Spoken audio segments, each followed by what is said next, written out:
假如说这个世界是一个在创世纪之前的世界，它是个寂静的状态，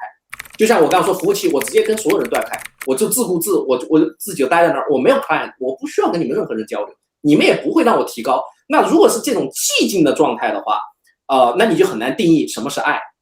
佛教讲慈悲，你很难定义这个是慈悲和爱啊。但是上帝他充满了爱，他要把他的爱释放出来，那就注定了这个世界它不能是一元，它必须要变成多元，它必须要有对象，它必须要有一个丰富的一个 platform 在那儿，我才能把我这个爱释放出去。所以说呢，宗教上还有一些比较浪漫的解释，就是说上帝是一个发光的具体巨大的发光体，然后一些跟随上帝的人，他就相当于是一个很美妙的钻石水晶，它在折射上帝的光芒。然后接下来呢，如果你能通过这些折射看到上帝光芒，我们普通人已经失去了直接凝视上帝、看见上帝光芒的能力了。所以说我们现在最多的你说我怎么看那个就是释放光芒，就是在我的理解，我说的是文学上的比喻哈。我说的是文学上的，我是附加，我不是杠，我是附加，我是说你如果是想一个释放主意的一个光，这个东西当做一个光体，就是说你那个光其实不同的主意的释放，就是按照那个方向去想。我这个其实是个文学化的一个比喻，就是说它在释放光，然后我们现在人已经没有能力可以直接看到那束光了，就是现在顶多你运气好，有些人他把这光给你折射出来，然后你能通过折射出来那个光大概看到一个就是盲对，就是说就按照你的那个折射，它其实是说你的主意的反射嘛，就把你的这个不同人脑海里的主意，就像不同的 packets 或者你可以想这个东西它的那个反射，就是说你可能是一个 proxy server 或者什么，它可能能把你或者是可以让你这个主意通过，就像光速通过一样。如果是你 block access 的话，那这就是黑的，你知道？我是附加你的这些东西好。然后那这就是哲学上一个解释，就是说上帝他是爱，他加入这个爱的这个非常重要的一个这个设定之后，然后才能解释他为什么不把世界维持到那个寂静态，因为包括后面所谓的大洪水啊什么什么什么事情，当然很多人会抬杠的话，会给你抬一个杠，很简单杠，就说你看这个上帝造人，他还会后悔哦。后悔其实是一种智慧不足的表现，就是说你当年造的时候，你没有把所有未来会发生的事情算清楚。比如说我就知道这帮玩意儿就是这个德性，他早晚会这样子的。所以说你造的那一刻，如果你就想到的话，那就不应该有大洪水的那一出。如果有了大洪水那一出，那就说明你造的时候你没想到他接下来会给你搞这么多事儿出来。那你之所以做了大洪水，很多人就会可能杠就说你智慧也没那么高，你不能预测到接下来会发生这些事儿，所以最后你说后悔了，咱们推倒重来吧。这个是很多人容易抬杠的一点。这个东西其实他没有想的再往下想一层，有的时候就像家长跟孩子一样，你知道，你明明知道孩子去犯错，但是呢，一个真正有智慧的家长会让孩子犯错，而不是不让这个孩子犯错。因为这个孩子犯错了之后，他从自己的错误里学习，比你家长告诉他不可以要有效的多。这个是神为什么让人类演这一出的主要原因。对，那这就涉及到一个核心问题了，因为这就引出第二个逻辑点。但这个逻辑点，我觉得很多我看过的书当中很少有人解释。刚才那个还是有解释的。第二个解释说，你认为人是有轮回的吗？轮回怎么来说呢？它是轮回这个概念，从系统来说，在这个世界上，就是单个这个世界上是不存在的。但是呢，是有的像投胎，这个是正确的，就是 reincarnation is false, but incarnation is true。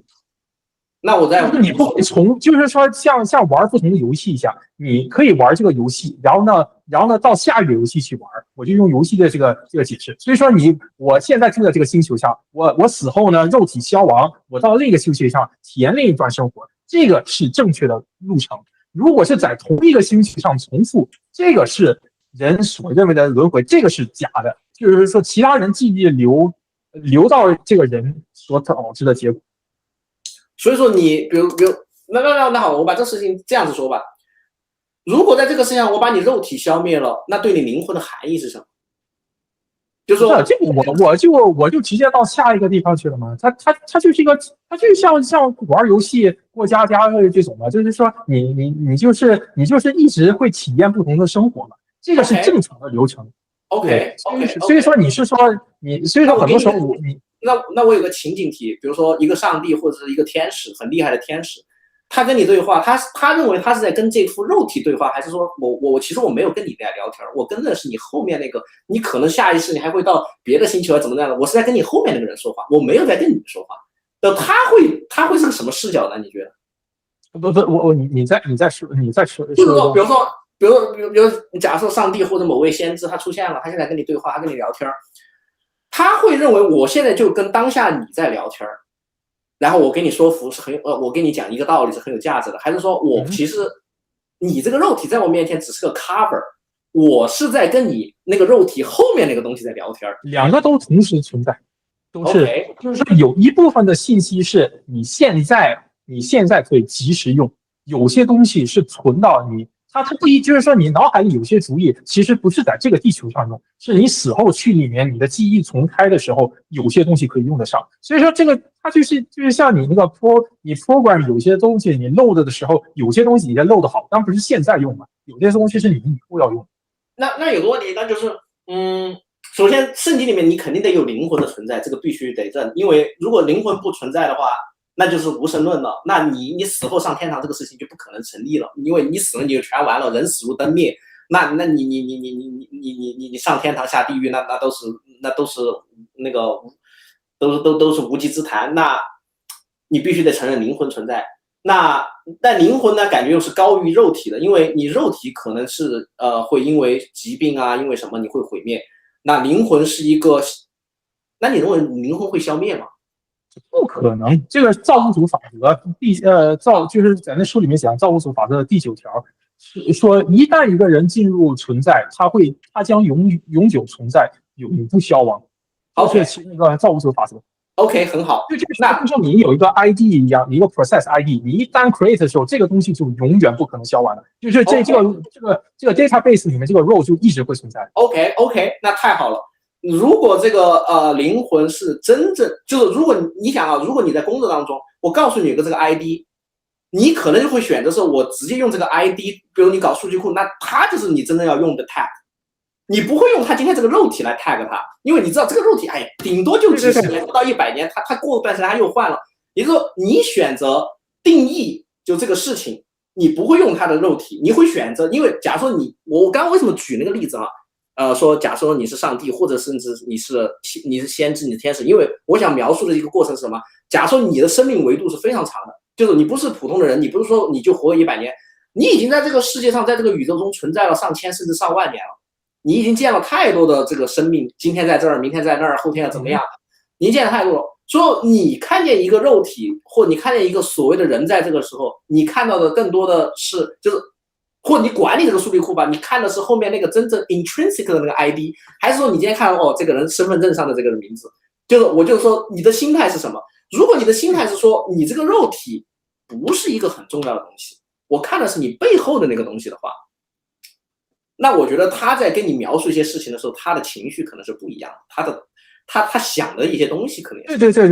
就是按照你原本的就是那个 original 那个。就是在 main server 上那个 ID 嘛，它不可能是你肉体的那个 ID。你这个肉体的 ID， 你就在这个地球上跑了几十年这么短的时间，就对人来说可能很长，对其他生命体就是这怎么才10年呢？其他生命体都几千年的。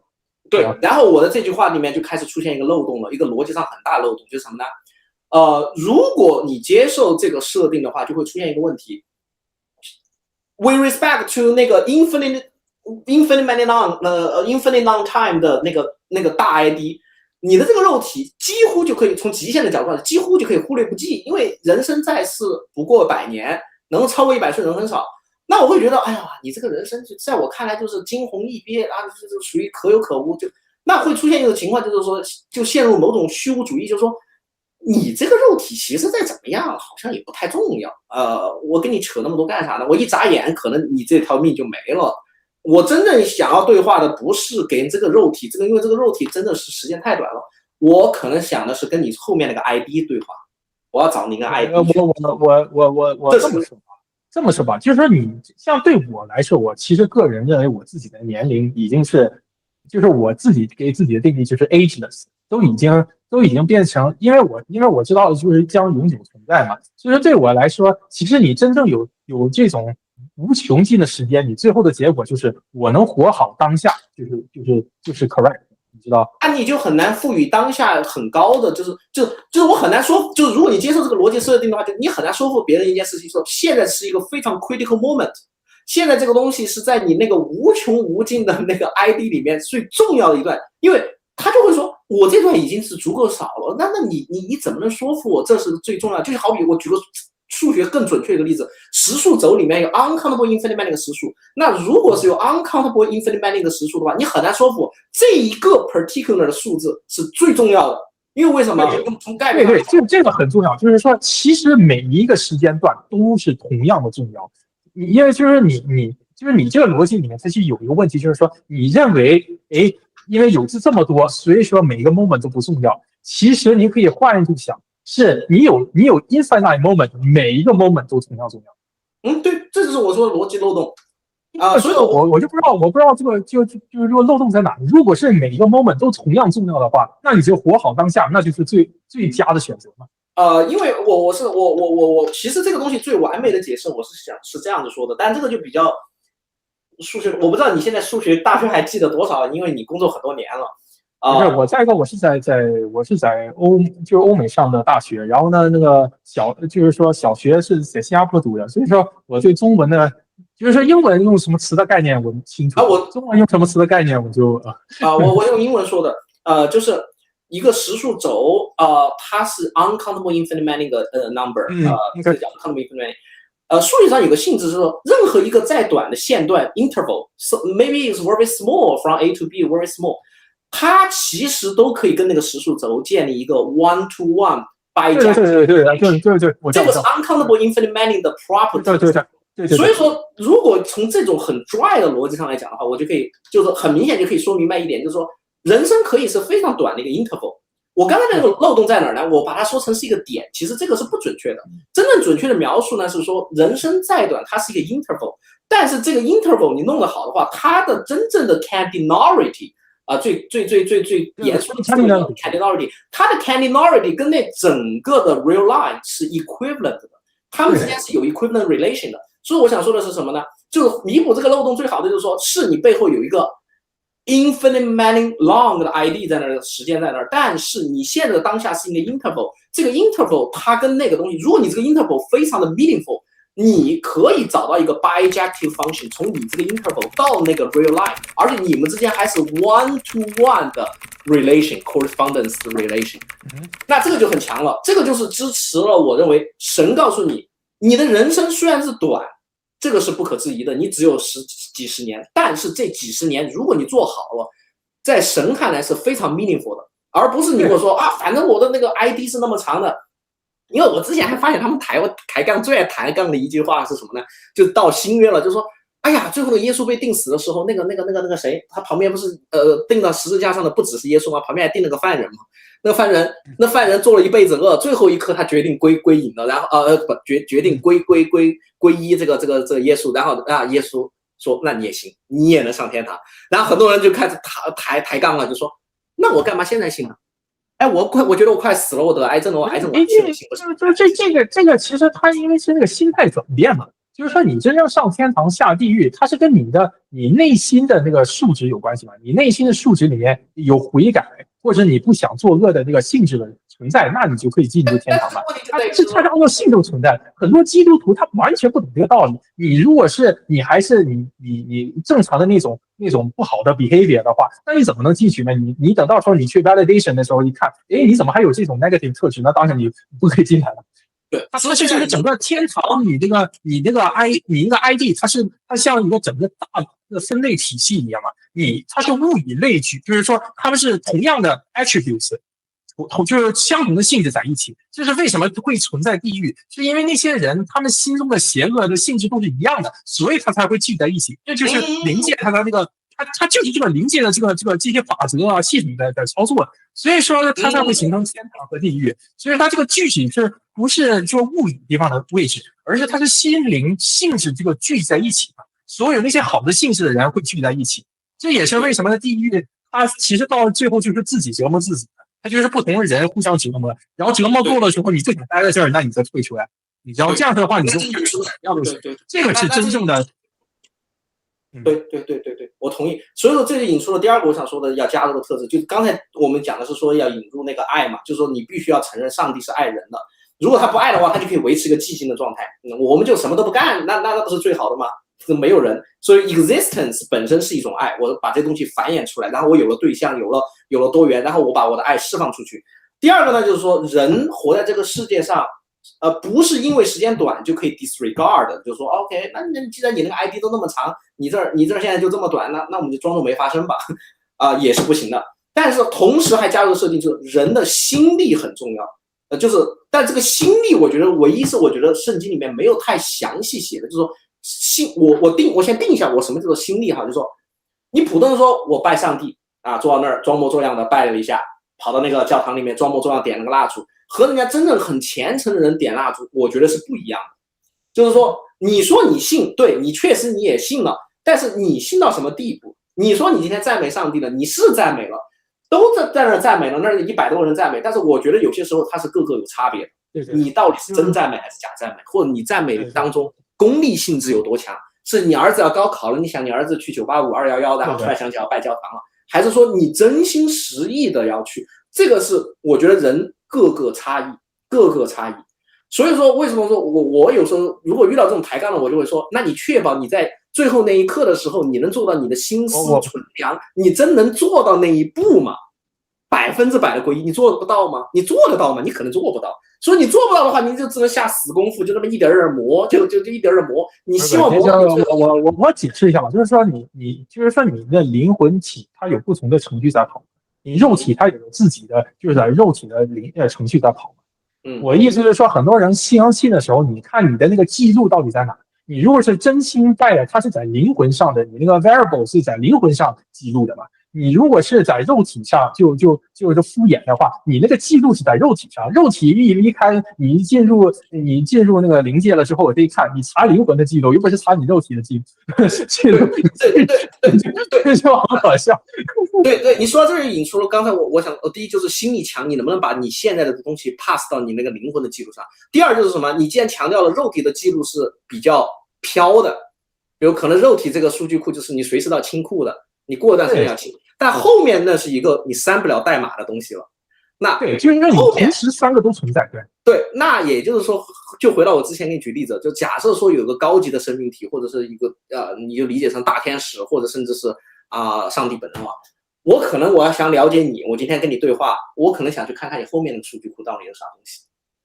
那我看他一般人他3个都会看的，然后看到底是怎么样行。好，那看完了之后，我跟你对话态度可能会很奇怪。不是，就按照它一般上都是按照你不同的性质。再一个，对吧？反正这个可能肯定会很有意思的。对，因为我就经常做个情景题嘛。对，我在引出，今天这也是我想跟你聊的，就是说，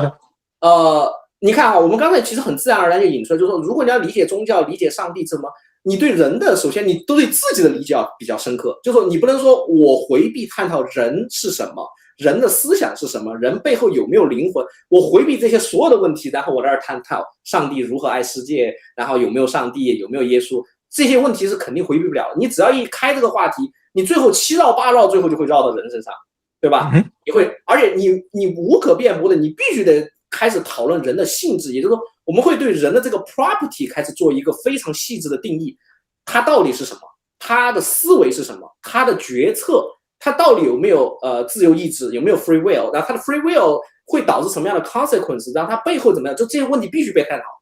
那好，这些问题具体被探讨了之后，就会跟今天当下特别热的一个话题产生一个联系，就是 AI。就是说，人能不能，就是 AI 到底有没有智慧？这是第一个问题。第二就是说，人能不能造出一个东西来跟人是一样的？我觉得你有更好的权威，你可以回答，你觉得呢？这个会很有意思，就是有些东西我不是特别清楚。按理说 ，AI 按照现在的技术来说，属于像动植物一样，是属于 NPC 的角色，就没有灵魂。但是因为我现在没有我也没有伪造物主和造物主的那个技巧，就是我不知道他怎么样将灵魂注入物质物质身体的那个技巧。我如果知道那个技巧的话，我就知道它怎么样注入生命体的话，那就可以造出那种有意识的生命体。但是如果没有那种机制的话，那 AI 就一直处于无意识。但是对这个答案我也是会很感兴趣。我知道不知道是不是有。那我这个问题想过是，那我再说个情理嘛，不是说他搞 AI 的人最喜欢提一个图灵测试嘛，就是说，我们就是只有聊天框，然后就NTC 测试嘛，你这个东西你再怎么试也是物质世界的 signal， 你其实没法很有效的给出正确的答案的。不，我的意思是说，我如果跟 AI 聊，我看 AI 能不能骗过我。对，我这样是可以肯定能到一定时候能骗过人，但是这也当然也不能证明说我的问题没有这么我问题不是这个，我不担心他最后骗不骗得过我，他能骗过我或者他不能骗过我，他骗不过我，他能骗过别人，就这些东西不是其实我的问题，我认为他骗不骗得过那就是个技术问题。但是我想说，我们假设如果今天上帝陪我们玩这个游戏，说那行我也来参加你的图灵测试。我们假定上帝的智慧非常高，你一定骗不过他。就说上帝告诉你说，那请我来聊天，你一定骗不过我。那我就想问的是，上帝用什么方法告诉你，这对面就做个 AI， 这根本不是人。我告诉你他不是人，我明确告诉你他不是人，然后我解释给你听。那你觉得上帝是怎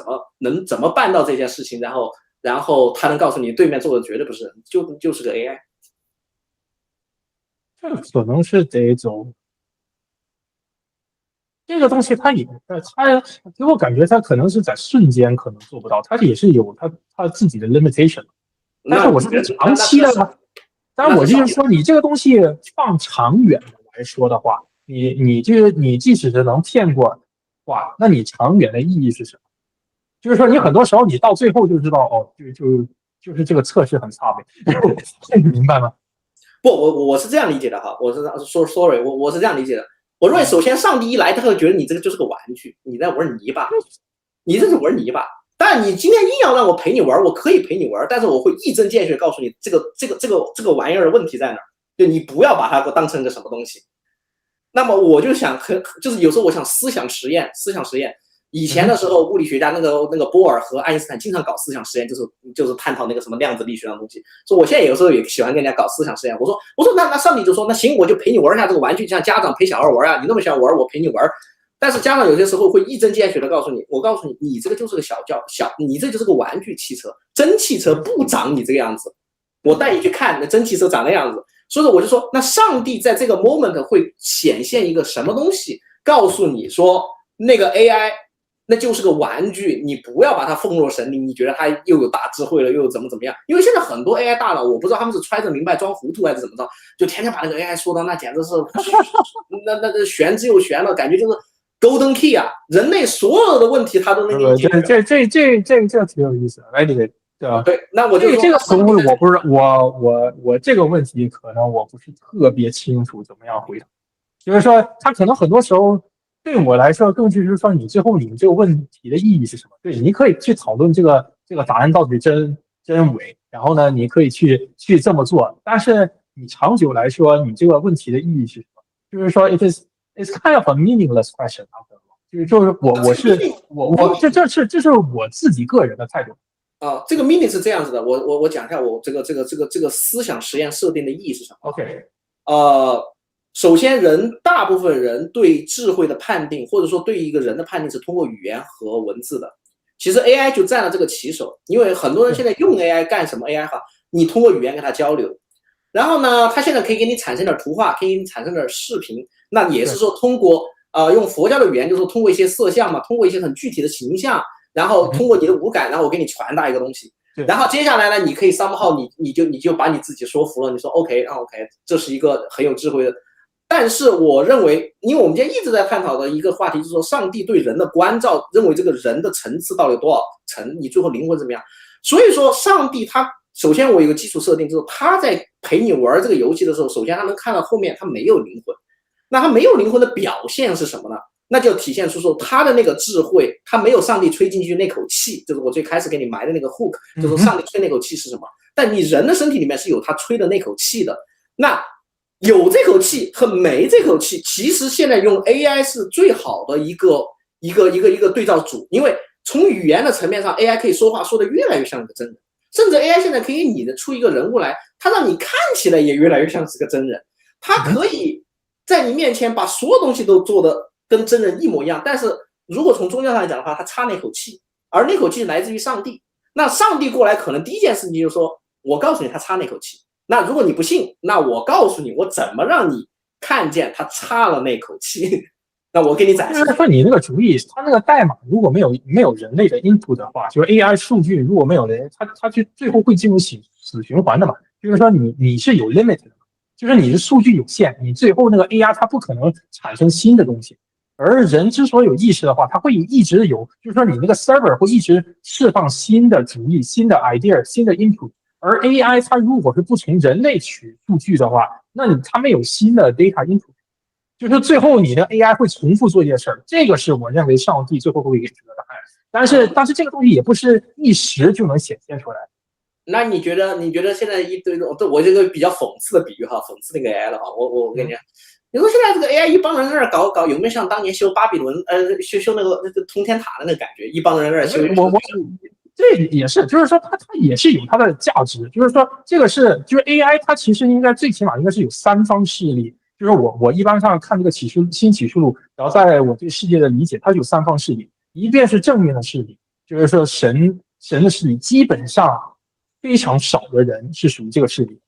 然后大部分人是属于伪造物的势力这些就像科技大佬那些人，他们是一直想他们的主要目的就是背后那些灵魂，他们的目的就是想证明物质世界的生命会比精神世界的生命好，这个是他们的主要目的。所以说很多东西都会像 AI 或者什么，它是会围绕这个去转。所以说我也明白为什么它会那样大力的发展。最后一种是叛逆者，这些是就是说独裁政府然后还有宗教人士或者什么，他尽量让事情不往前发展，然后尽量呢去压制理性，这个是第三组。它其实这个 AI 的用处，它会对这个三方的博弈产生了结果。所以说呢，你就是说有的时候你得探讨。现在主要推崇 AI 可能就是其中一部分的原因，是因为他们想可能是用这个来证明自己，就是物质世界的生命可能比较好。我现在不是特别清楚，但是给我感觉他们会大力吹这个，可能是为了一个目的的，为了实验到底这个东西会最后怎么样。对于我来说，还有正面方面的势力这其实是非常关键的一部分。因为有了这些 AI 的时候，到一定时候你会发现，人如果想好好用 AI 的话，他必须要研究这个 AI 内部的思维是怎么样的。对，研究内部的思维是什么呢？毕竟会反映到人自己的思维是什么。这样说的话，其实就开启了灵性的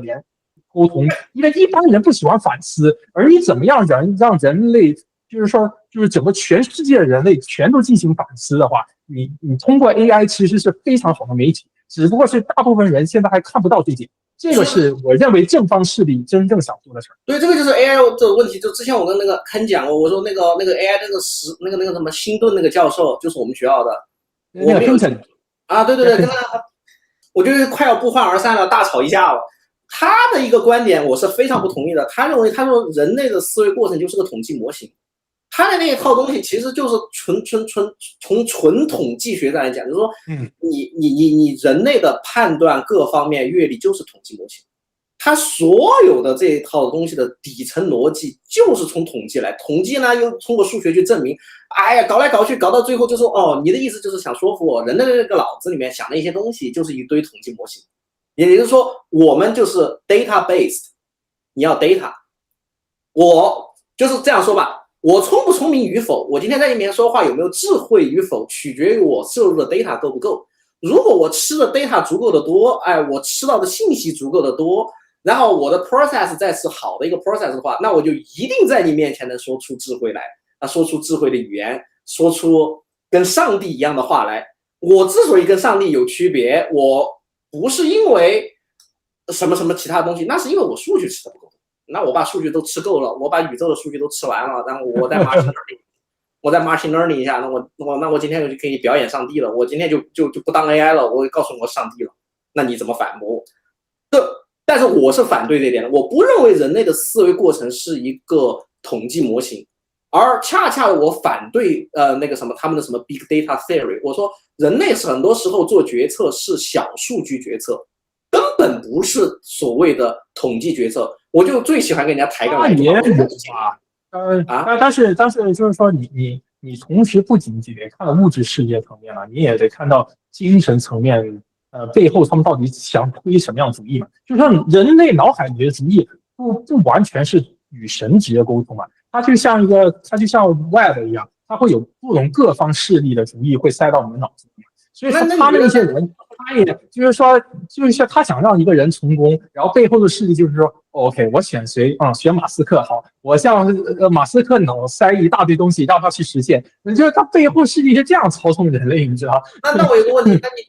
你觉得人做决策到底是大数据决策还是小数据决策？这个是看每个人因人而异嘛，就是说你看你自己有自己的 input data， 你连到哪嘛？大部分人的 input data 可能连接的比较 local 嘛，像我这种思维，可能你那样思维的那种可以连接到更抽象的地方。所以我们去不同的 server 去读 data 的话，那是跟一般人走的路线不一样。那有个很就是你像整个临界，就像完全全都是个 client server 一直在发不同的 message， 然后呢，只不过是因为我看这些书的时候，具体的问题。你说一个具体问题，你比如说是结婚，那我从纯数据来，就我不谈论人相爱的问题，我就说，你不结个10次婚、8次婚，你没有收集数据，你怎么知道你这个结婚最后是不是成功的呢？你这个东西顺不顺利呢？你有数据吗？你有样本吗？你做个这么大的决策，你说你今天要跟他结婚了，那我就来一句，你结过婚吗？你过日子吗？你知道结婚后会发生什么情况吗？你啥都不知道。那我就顺着他那个从纯统计模型的角度讲，我就说。你前面信息全部盖牌，你 data 为0，那现在我就要问，我说那你怎么给我做这个决策？要不要结这个婚？反正这个就是给我感觉是每个人他到底是想什么因素呗。反正我觉得这个东西就是看每个人因人而异嘛，就是说你自己的 input 和 output 是什么。所以说这个就是涉及到是说灵魂的问题了，因为我觉得人有些很重大的决策，如果是有神的指引，这其实是我为什么说这个话呢，也是有针对性的，因为在宗教里面，尤其是基督教里面讲的就是说，你祈祷神，希望神给你指引，这个指引的过程如果是真实的话，就很有意思了，那就说明人类在做决策的时候，它不是统计模型，统计模型里面是没有一个概念说有个外部势力跟你说你就选这个，我告诉你就选这个。没有数据，你也不要找我要数据，说，哎，你为什么做这个决策呀？你有 number 吗？你有统计吗？你的 confidence level 是多少啊？你的那个概率分布是啥？你给我看一眼啊！不会的，我就告诉你，你就做这个就行了。你今天该不该做这个事情？你该不该跟他结婚？你祈祷，然后我告诉你，你做吧。如果这个程序存在的话，这是对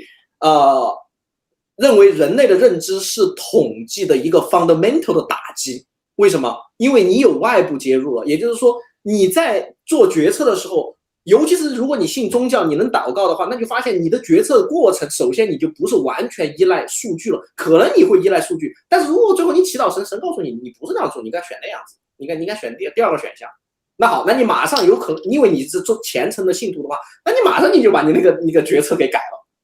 你这一改，好，行了，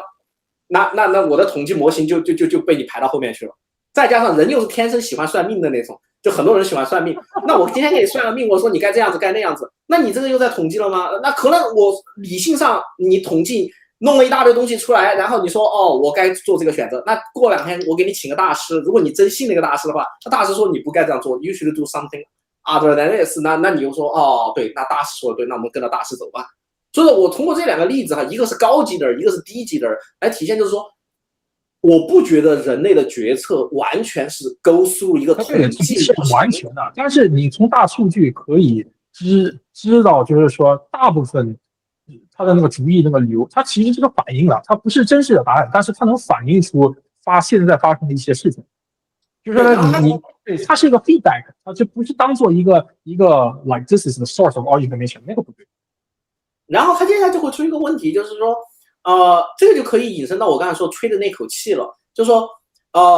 上帝，如果你跟上帝建立了联系的话，在你的决策过程当中，在你的那个接受信息过程当中，你可能就会比别人多一条线路，你可能时不时的或者经常的你会收到来自上帝的信息。就是我这种，一般上我对上帝的理解，就是我个人来说，在个人生活里面，就是我知道有的时候上帝时不时就在我的就是我的 calendar 上加个 event，就是我现在理解上帝是这样，就是有时候我求什么东西，就是说我要这个东西。然后上帝说可以给你，我 book 一个 meeting，30分钟的 meeting，下周4吧，但是他不会告诉我时间，只不过是我当天一到那个时间的时候，哎，怎么东西都准备好，它是这样的，就对我来说是这样的出现。对，所以说你就不是一个封闭系统，就你的系统是开放的，而且你的系统开放的很有意思的是，你有一个接口接的地方还是一个非常高级的地方，而那个接口对面我很多人还不知道那边是什么。那也就是说，它这个开放了，它一旦开放了的话，它就会出现一个问题，就是说，那我就很难 will define 你的 decision making 的那个 structure 那个 process。但是我觉得 AI 那帮狂热分子，对，但是 AI 的狂热分子，包括他们很多说的，就是要告诉你，我已经 will define 好了，我就告诉你，你的思维模式就是这个样子的，你就是这套统计模型。我现在把这个模型弄出来了，你就跑数据就行了，你搞就行了，你搞到最后你就有智慧了，对不对？你现在智慧不够，你就是算力不够，你算力不够 ，data 吃的不够。之前我听他们跟我讲说有个叫做什么，现在还有个叫什么，那个叫什么 big law 什么东西 law， 就是说的什么呢？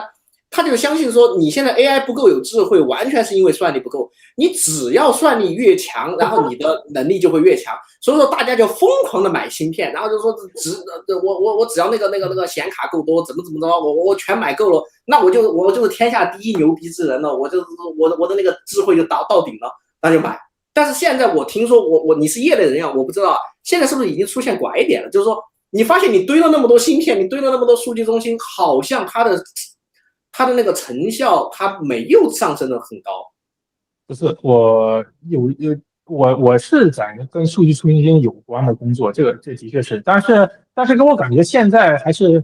physical capacity 的问题，就是说他想建数据中心建的不够快，因为你的场地或者什么想拿到，然后还有水啊电啊一大堆乱七八糟的问题，就是对我知道整个是就是说人想用的那个量很大。但是你建数据中心，你那个速度没法建。就虽然比以前的速度要提高很多，但是你就是说你那个 physical capacity 那个 deployment 它没法那么快的增长。那比如说我把数据中心翻10倍，就是假如说我现在有个 magic， 我一口气，你不是要10倍的算力吗？我马上1分钟给你。那作为 consequence， 那你说我对应的那个 AI 模型，它的智慧是不是同时翻10倍甚至超过10倍呢？还是说它有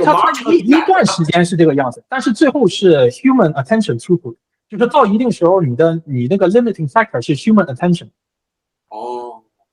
但这个东西，它现在一般人可能还不知道了。就是我按照我的想法去推算的时候，我就最后是 human attention， 就是说你如果不是你只能关注你的东西，你有限的时间关注的东西，然后这个是你唯一的 bandwidth。你即使东西再多的话，你的 human bandwidth throughput limit 的话，你的那个 demand 就会有一个 bottleneck， 这个是 human demand 的 bottleneck。但这个是几年后会发生的事儿了。就现在来说，就很多人还是在初早的阶段，所以说他还没有想到那一点。那你会拿 AI 编程吗？对啊，肯定拿 AI 编程。我现在拿 AI 就用，就是说拿 Cindy 和 AI 2个结合用，就是给你一个 instruction， 但是 apply to 10个上百个东西一起跑。然后你会发现，你有发现过他蠢的时候吗？不是，这不是蠢是肯定的。像对我来说，就是很多时候我得把东西定义好嘛。你就是说，其实对我来说，就是那种，就是控制 AI 就像 vector space control 嘛，就是你控制它能多少 information， 你得把，就对我来说是把一个 AI 整成一个非常 well defined 的 function 的时候，它才能 execute properly。虽然我个人 explicit instruction。对，因为你如果是不给他 instruction 的话，他也不知道什么程序跑，他就给你胡乱跑嘛。那肯定不行啊。对我来说就是 damn useless。我懂了啊。目前为止我大概就这个问题。肯定有什么要问的吗？我刚刚就是在想，是不是说因为人类他对于 AI 使用的这个欲望啊，他这个需求它是大于他这个硬件跟进的速度的，所以目前就是这么一个局对，面。目前是这个样子了，但是可能12年后，我估计应该是那个 virtual reality 完全开启的时候，它那个人类的那个弥漫的会达到盛点吧。就是说我认为这也是 KFA 它，因为有的时候我也去看 KFA 的那个路线图，然后我在拼凑我自己的路线图，看哎这个是不是这个能行得通。所以说它到一定是往虚拟世界的往那个方向走，应该是非常肯定的。在那个世界，就是说我随便一个叫 AI 做就可以制作一个游戏世界出来，然后每个人都这么做，所以说是个非常超级大的一个virtual reality 游戏世界的一个，就是可以说 Internet 2.0 吧，像那种超级大的那种想法。我现在在脑子里的构建是这样子去想，所以在那个时候它会有很多不同的主意或者什么都出来，但是呢，它也有 limits， 就是说你的 human attention span 是有 limit 的，你不可以同时分身在好几个游戏里面玩，可以你就是主要是一个 main dominant process， 然后其他的可能是12年后我 virtual reality 完全开启的时候，它那个人类的那个弥漫的会达到盛点吧。我也去看 KFK 的那个路线图，然后我再拼凑我自己的路线图，看哎这个是不是这个能行得通。所以说它到一定是往虚拟世界的那个是非常肯定的。在那个世界，就是说我随便一个叫 AI 做就可以制作一个游戏世界出来，然后每个人都这么做，所以说是个非常超级大的一个 virtual reality 游戏世界的一个，可以说 Internet 2.0 吧，像那种超级大的那种想法。我现在在脑子里的构建是这样子去想，所以在那个时候它会有很多不同的主意或者什么都出来，但是呢，它也有 limits， 就是说你的 human attention span 是有 limit 的，你不可以同时分身在好几个游戏里面玩，可以你就是主要是一个 main dominant process， 然后其他的可能是side process， 但是那个 human attention 最后变成 true。然后呢，你也得注意到你的 human attention， 你也有累的时候嘛，所以说它也不能是说你可以像 AI 一样，就是说24小时工作，所以说最后它的你那个 human 的那个 demand 实际上开始的时候会暴涨，但是到了一定程度会被那个 human attention 给 eclipse。然后 data center 现在建议可能很多时候我就不知道，我觉得背后那些布局的已经知道了嘛，所以说他们就现在赶紧准备那些东西，然后呢，直到呢它可以开启 virtual reality， 因为这些 data center 的那个 capacity 完全不够像那种开启世界那种规模的时候。那这么说的话，就是有没有可能哈，我们现在这个生活的这个世界，它就是一个大型虚拟现实的一个游戏？你可以这么想啊，就是说好，非常感谢啊，我们会在下周更新，请订阅支持一下吧。我们会在螺旋上升的水晶上继续我们意识的进化，我们正在获得内心的勇气，将自己交给了灵魂，迈向了完全未知的领域。我是谁？我来到这个世界上究竟要做什么？进化的新阶段已经开始，意识到无限的爱会让我们开启一场前所未有的灵魂旅程。